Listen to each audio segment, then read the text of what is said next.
बल्दियाती इंतखाबात मुलतवी होने पर PTI का सूबाई इलेक्शन कमीशन ऑफिस के बाहर भरपूर एहतजाज। PTI क़यादत समेत कारकुनान की बड़ी तादाद में शिरकत। अली जैदी, खुर्रमशेर जमान, हलीम आदिल शेख समेत दीगर की शिरकत। इंतखाबात मुलतवी करने के खिलाफ नारेबाजी। अली जैदी बोले, इलेक्शन कमीशन को पहले याद नहीं था कि मुहर्रम है, बल्ले के फेंटे से इनकी कांपें टांग रही हैं। खुर्रमशेर जमान और हलीम आदिल शेख समेत दीगर रहनुमा भी फौरी इंतखाबात का मुतालबा करते रहे।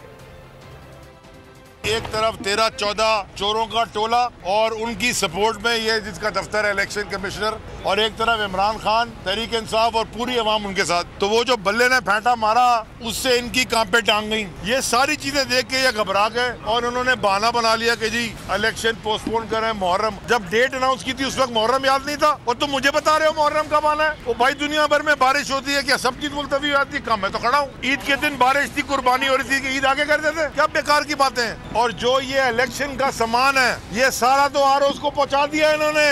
ये तो सारे के सारे जरदारी माफिया के लोग हैं। स्टैम्प भी उनके पास पड़े हैं, बैलेट पेपर भी उनके पास पड़े हैं, बक्से भी और डिब्बे भी उनके पास पहुंचा दिए गए। इसका मतलब ये है कि दाल में कुछ काला नहीं है, पूरी दाल काली है। जैसे आसिफ जरदारी तुम्हारे करतूत काले हैं और सारा पैसा जो तुम्हारे पास है वो भी काला है, इसी तरह ये दाल भी काली है। सब्सक्राइब करें और बेल दबाएं ताकि कोई खबर रह न जाए।